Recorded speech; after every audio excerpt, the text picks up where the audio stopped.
Sveiki, mano vardas Jolita, aš esu alkoholikė.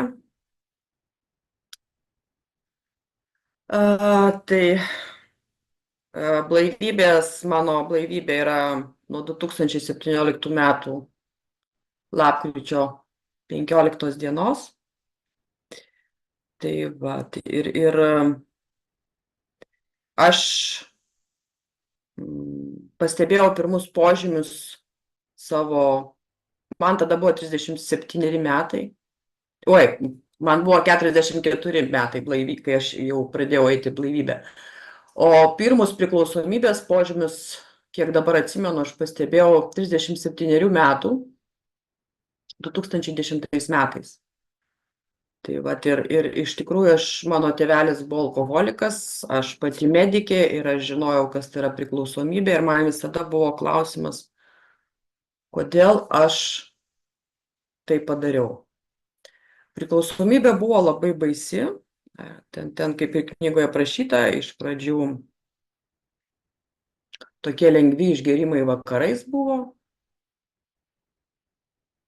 Gal dar papasakosiu truputį apie tą mano gyvenimą iki tos priklausomybės, iki 2010 metų, taip trumpai, kad iš tikrųjų niekados nebijojau darbo ir tikrai mylėjau savo šeimą, nors tas tėvelis buvo ir alkoholikas, bet buvo ir gerų ten visokių dalykų ir mokiausi ir dirbau ir ne vieną aukštąjį esu baigus ir būtent po visų tų baigimų, jau kai antrą aukštąjį baiginėjau, įstojau, tai man buvo jau priklausomybė, bet man visada buvo klausimas, kaip aš taip galėjau padaryti. Viską žinau, o prasigėriau. Viską žinau, o prasigėriau. Tai buvo nevaldomas procesas.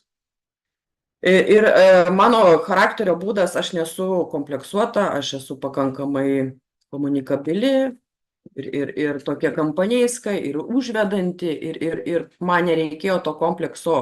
Tokių kompleksų didelių nebuvo, aš šeimoje iš vis tokia buvau pakankamai judri. Bet atsitiko daug nelaimių mano gyvenime ir aš tikrai nenorėjau matyti to gyvenimo. Ir aš pasirinkau darbą turbūt ne pagal save, labai sunkus buvo darbas. Ir man tiesiog reikėjo nuo to pabėgti vakarais. Ir aišku, prisidėjo mirtys artimų žmonių ir prisidėjo tragiška tokia mirtis, kuri 2010 metais buvo tragiška mirtis ir po tos mirties aš labai gėriau tą pačią dieną, vos parėjau namo. Ir supratau, kad tas alkoholis man padeda, labai padeda. Vakarais po darbo atsipalaiduoti, užmiršti darbą, kažkur nuskristi. Ir parama mano dingo ta tokia šviesioji. Tiesiog neigiamos emocijos, liko vien neigiamos emocijos. Nu ir ką, ir alkoholizmas. Nu ir aišku, po truputį. Iš pradžių alutis, sėdžiu viena, kaifuoju, buvau buitinė alkoholikė, man nereikėjo tų draugų. Žinai. Tai vat, ir paskui, aišku, stipresni gėrimai. Ir paskui, aišku, rytiniai tie tokie pachmielai, kai jau dirbau medicinoje, galėjau gauti ir receptus, ir psichotropinių vaistų, tai jau pradėjau piknaudžiauti psichotropiniais vaistais. Tolerancija didėja, vaistų tolerancija didėja, prasidėjo tokie nelegalūs dalykai, ir receptus išsirašau, ir gaunu, ir pavogė, ir visa kita. Tai buvo 4 metus, vat, tokia mano buvo gėrimas ir aišku, prasidėjo šeima matė, mama matė. Kuo daugiau geriu, tuo matau, kad daugiau skaudimo nuo artimuosios, dar galvoju, darbe ten mato, nemato, bet aišku, prasidėjo, negaliu dirbti darbe jau neišgėrus. Negaliu dirbti. Jau sugalvojau, kad reikia nusinešti į darbą fleškiuką. Nu ir aišku, ten jau prasidėjo tokie dalykai, kad aš per budėjimą neatsikėliau. Nu, tai dar toleravo matomai tuos mano kvepelius. Darbuotoja buvau gera, turbūt dėl to ir neišmetė. Tai va, toleravo tuos mano kvepelius, ten kažkokius dalykus, ten kažkas pasakydavo kažką, bet jau kaip naktį neatsikėliau į budėjimą, tai aišku, jau ten buvo ČP ir po to dalyko man sako, arba tu kažką daryk, arba kaip. Tai man medicinos įstaigoje dirbau ir man pasiūlė medikai bejėgiai prieš šitus dalykus. Prieš tai dar buvo psichologas, atrodo dar kažkas tai tokio, bet man medikas pasiūlė anonimą mediką. Kreipiausi pagalbos, nuėjau į grupę ir aš nieko nesupratau. Vat nesupratau grupiai nieko. Man buvo nuostabu, kad anonimas atėjo pas mane į ligoninę, kad jis atnešė man literatūrą, man buvo labai ir malonu, ir šilta, iš pradžių kažkaip patikėjau, kad kažkas gali, bet aš pradėjau vaikščioti susirinkimą, aš ten kažkaip nieko nesupratau ir man ta viltis dingo, kad aš ten sveiksiu. Ir aišku, aš užgėriau. Tai va, tai buvo 2015 ar 2000 kažkur 16 taip metais. Kažkame tame tarpe. Aišku, 2 metai gėrimo. 2 metai gėrimo prasidėjo labai rimtos ligos, tokios kaip kasos uždegimas. Kasos uždegimas, tai jisai gali baigtis invalidumu arba mirtimi. Aš atsiguliau į reanimaciją ir man taip išėjo, kad labai lengvai iš tos ligos išėjau. Ir aš sakau, nu viskas, jau dabar negersiu.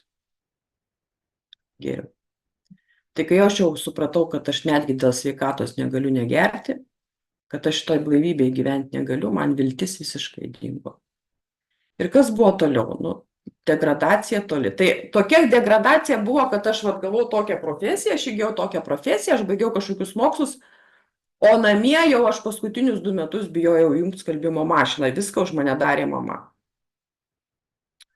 Ir paskutinis pasidavimas buvo 2017 metų, rugpjūčio mėnesį, kadangi tikrai jau aš gėriau, nes norėjau mirti jau paskutinius 2 metus, jau ta neviltis ir nenorėjau iš tikrųjų matyti motinos skausmo. Tai va, ir motina sako, davai, sako, tave paguldysiu. Motina matomai dirbo su seserim kažkokiais tai kanalais, aš gėriau toliau. Sako, aš tave paguldysiu į psichiatrinę, tokį skyrių, 9 ar koksai tenais, ir sako, ten pas tą vedėją. Nu, ir man buvo nusispjauti iš tikrųjų, bet buvo labai didelė nuostaba, kad aš kažkada praeidinėjau psichiatrinį praktiką, o dabar aš pati esu psichiatrinės pacientė. Tai nelabai aš ir tada tikėjau, kad man padės, ir aš gulėjau ten 20 dienų, bet mano bendradarbiai labai į tai žiūrėjo palankiai ir neatsimenu, aš tada gal atostogas ėmiau, kad dar nesužinotų darbe, bet davė man atostogas, kad aš tik gydyčiausi, nes mano, nenuslėpsi šito nuo medikų. Tai vat, ir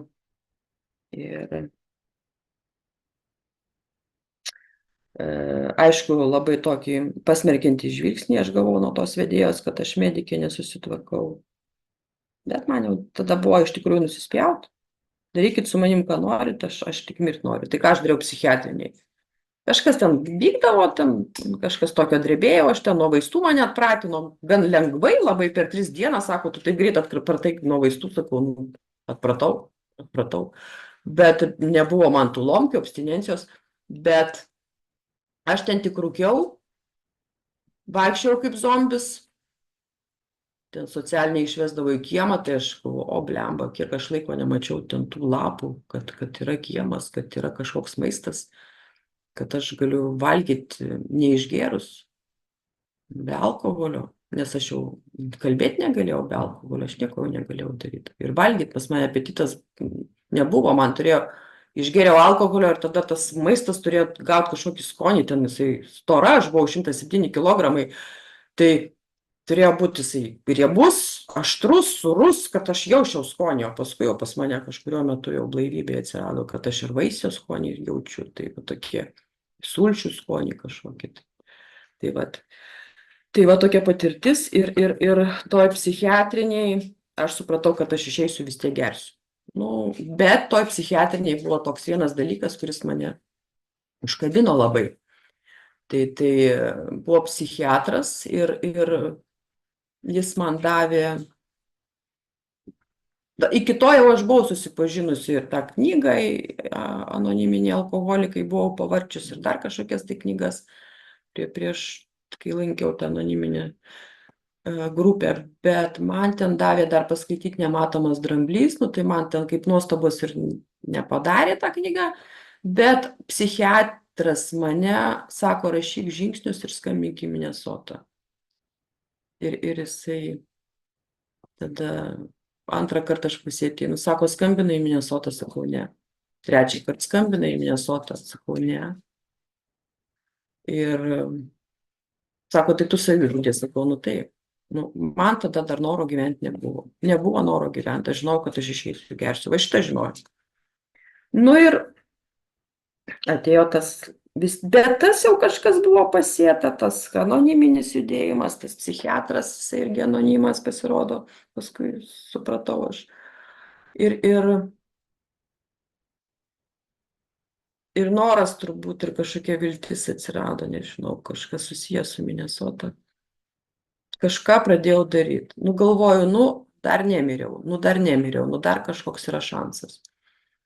Tai tada irgi su tą savo administratorę pašnekėjau, paskambinau į Minesotą. Toks įdomus labai dalykas buvo, toks iš tikrųjų, sakyčiau, taip, stiprus dvasinis man potyris buvo. Bet kai aš guliausi į Minesotą, aš išlipau, važiavau namo iš darbo dieną prieš tai. Ir autobuse aš dar normaliai kalbėjau su bendradarbė, bet kai aš išėjau ir man reikėjo paeiti gal porą kilometrų, aš tik išlipau iš autobuso ir man tokia mintis, kad aš visą gyvenimą smerkiau tėvą, nekenčiau to tėvo, mirties jam linkėjau. Ir aš galvoju, kokią tu kančią va tu iškentėjai. Tai man aš tada iki šiol va dar man draudinuosi, kaip aš verkiau to tėvo, kad jisai negavo tos pagalbos.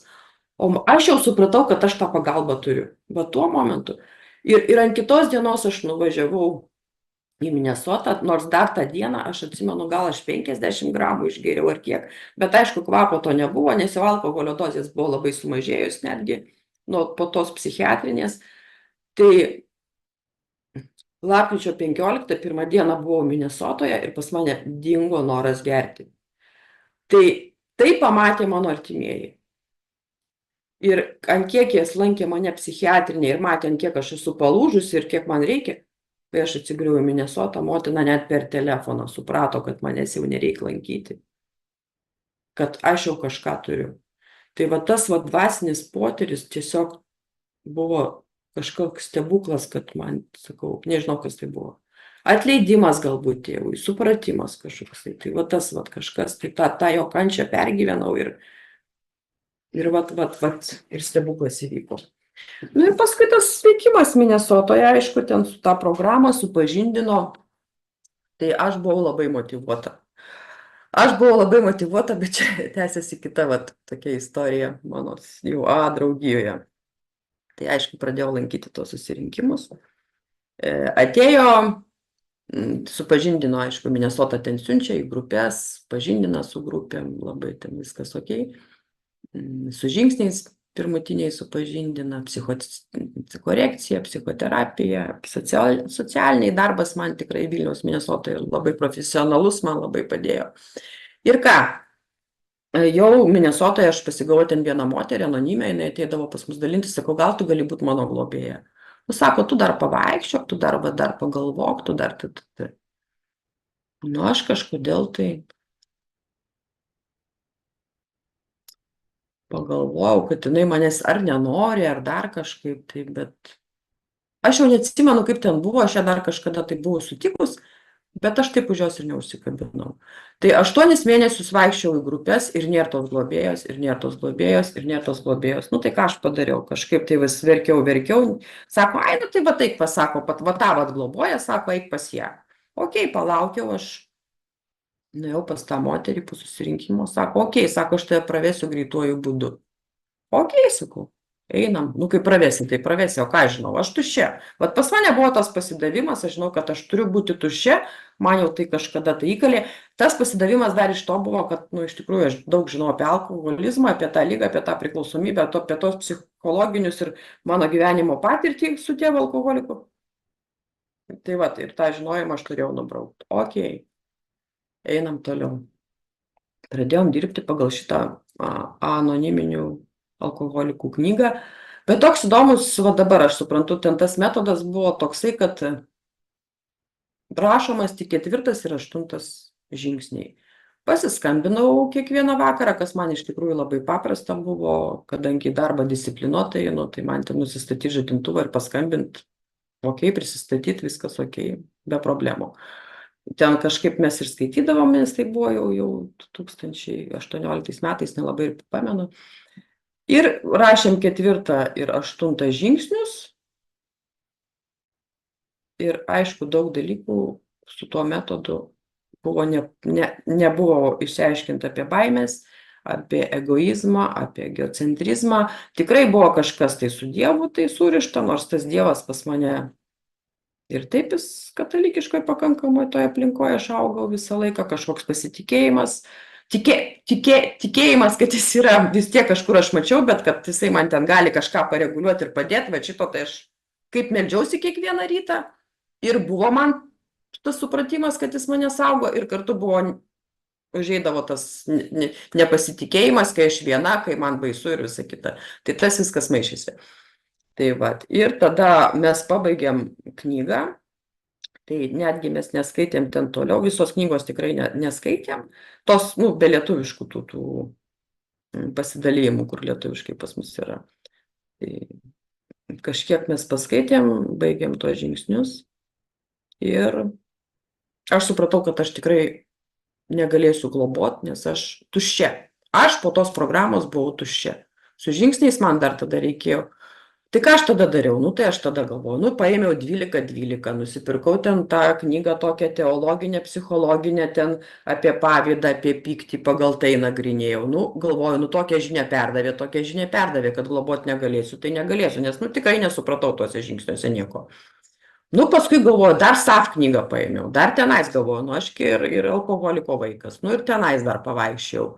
Tai va, su tais dalykais 2 metus aš dirbau, ir kas prasidėjo. Ir aš galvoju, okei, tai jau dabar jau kaip ir aišku, jau su tais žingsniais gyvenam toliau. Globėjos, aišku, aš su tą globėją paskui nutraukiau santykius, nes ir ne dėl žingsnių, ne dėl ko, bet tiesiog aš pamačiau, kad sociume jos elgesį ir tas elgesys buvo labai nepagarbus mano atžvilgiu ir man labai iššaukiantis toksai ir mane tiesiog aš paskui ilgai aš tempiau su tą globėją, bet aš supratau, kad aš jau negaliu su ją bendrauti, nes tiesiog man grupiai faina, šypsosi, viskas maloni moteris, bet kai pradėjau artimiau bendrauti, aš jau negaliu, viskas, jau po tų visų įvykių, aš suprantu, kad aš negaliu su šitu žmogum, nepasitikiu iš juos.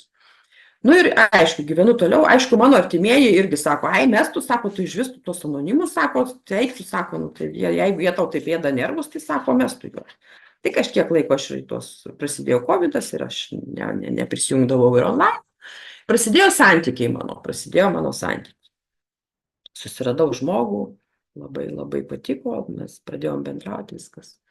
Ir tada, kelintais šiais metais dabar galvoju, baigėsi turbūt COVID-as. Taip, 24, 23, vienu žodžiu, prieš metus pusantrų. Santykiai pradėjo braškėti. Kodėl pradėjo braškėti? Nes pas mane žingsniai nepadaryti. Aš savyje neišsianalizavus. Aš to dar nesuprantu. Ok, einam toliau. Ką aš darau? Klausau patarimų. Vaikščiok į susirinkimus. Vaikštau. Tarnauk. Pradėjau ves susirinkimus. Ten tarnauk. Man sako, padėjo, kai aš skiriausi ten su vyru, tai tarnauk. Tai aš ir grupiai ten sekretorė, ir dar kažkur sekretorė, ir dar kažkur aš einu į tas tarnystės. Nifiga, santykiai kaip braška, tai braška. Nieko man neįsprendžia, viskas man blogai. Dar aš didesniai baimiai, dar aš didesniai beprotybėjai. Ir malda. Aš visada, malda man buvo. Kažkodėl tai malda man buvo. Jau šitas buvo įskiepyta. Dieve vesk, Dieve padėk, ir ant kelių, ir viską. Buvau Baltriškėse stovykloje tuo metu. Pradėjau bandyti viską, nes matau, kad man blogai, man reikia pagalbos. Atrodo, programa padaryta, žingsniai padaryta, kiek mano supratimu ten yra. Nuvažiavau į Baltriškės, jie ten nagrinėja kažkokias baimės. Sakau, tai kad aš nieko nebijau. Kai dėjo iš mane žvengt, pradėjau ir aš tada nagrinėtas baimės. Jo papa, pasirodo, aš nieko nesuprantu. Kas čia yra ta programa? Tai tada jau Liepos mėnesį, čia Baltriškės buvo balandį, Liepos mėnesį, 23 metų, pernai, aš vis dėlto išsiskyriau su tuo savo draugu, buvo labai skausminga, Aš išsigandau, aš pabėgau iš tų santykių. Buvo labai skausminga ir ką aš susiradau globėją, tikrai meldžiausi, ten ne vieną vat aš bandžiau. Ir toks paradoksas irgi vat su tom globėjom, kas pas mane, vat čia mano patirtis. Tai pirma globėja mano buvo, kai aš su ją pradėjau dirbti, jai buvo 17 metų blaivybės. Dabar aš susiradau kitoj grupėj globėją. Pas ją buvo blaivybės tuo metu 9 mėnesiai. Bet jinai atėjus į grupę, po 2 savaičių susirado globėją, pradėjo eiti programa. Pas mane buvo mintis eiti pas jos globėją, bet jos globėja tada taip išėjo, kad ir nėščia, ir vaikutis, ir taip, ir jinai dingo, ir tada kažkaip tai tiesiog, vat, bevažiuojant, bešnekant, sakau, globok mane. Jai buvo didelis šokas, kadangi, sakė, pas mane jau 2 pasiprašė, sako, tu 3 ir dar su blaivybės tokia, ir aš dar toj grupiai sekretorė ten tokia buvau, tokia jau nepėsčia buvau. Sako, nu, tai, ir taip išėjo, kad aš likau tą pirmutinę jos globėjinukė, o kitos kaip ir atkrito, ir iki šiol mes dar žingsniuojam, dar ne visą ir knygą pabaigėm skaityti. Tai va, tokie dalykai ir toks paradoksas, kad jinai labai gerai išaiškino man programą. Ir mes einam su užduotim. Aš irgi, kodėl aš supratau, kad man programos trūkumas yra, aš sėdžiu grupiai, aš nesuprantu, apie ką jie kalba. Kažkokios knygos pabraukimai, kažkokios maldos, kurių aš nežinau. Kažką jie čia bendrauja, aš suprantu, kad aš net nemoku kalbėti šitą knygą, net nemoku kalbėti tą kalbą, aš kalbu kažkokia pasaulietiška ir mane suprantu, kas egoizmas, kas egocentrizmas, va šitie dalykai, kas tos baimės, kas tie pykčiai. Tai ta prasme, vat šitą vat susirinkimo metu lankydama aš supratau. Tai vis dėlto, kaip sakyt, dalinės priemonės jos nepadeda, bet vis tiek tie susirinkimai, ėjimas į susirinkimus, man vis tiek davė naudą, kad aš vis tiek ten kažką suradau, supratau, kas manim negerai. Tai dabar, aišku, nuo to viskas yra lengviau, tie susirinkimai jau kitokią reikšmę man turi mano gyvenime. Tai vat. Jo vis dėlto mano problemas išsprendė būtent ėjimas programa. Tai kaip dabar tos mano problemos įsisprendusios? Nu tai po pirmo praėjimo žingsnių, jau kažkokio susipažinimo ir po tų dar knygų studijų ir savo kažkokių būdų iš SAP daugiau pusės, aš savo tos būdus nagrinėjau, man susitvarkė tokie santykiai kaip su šeima, vis kita, bet begyvenant toliau, sausai, aš sakau, mano blaivus mąstymas, vat, prasidėjo gal pavasarį kažkiek tai, tą blaivų mąstymą aš gaunu, be baimių tokių, bet iki to tai buvo tiesiog sausas gyvenimas, vat aš turiu tą sausą gyvenimą, nu tai yra kančia, tai yra, nors ant kiek aš buvau įstikinus, kad aš turiu programą, nu tai buvo totali saviapgaulė, totalus, nežinau, tai iš tikrųjų, vat, manęs dabar globėjinukas pasakiau, merginos klausia, turi daug kas tokią patirtį su globėjom. Tai klausia, kaip, ką, visą kitą. Nu, tai sakau, vis dėlto pasirink pati, nesakau, pas mane tai tokia patirtis, sakau, galvok pati, klausyk save, sakau, nes vat, aš pasirinkau pirmą kartą per rekomendaciją, kaip man irgi sakė, dar tau per anksti, dar tau, nu tai va, dabar visiškai kitaip, po 2 savaičių, paskui klausau, ten iš karto pradeda eina globot. Nu, tai, bet aš taip buvo tokia, mano toks kelias, mano tokia žinia gauta, aš turėjau visą tai praeiti ir tiesiog, vat.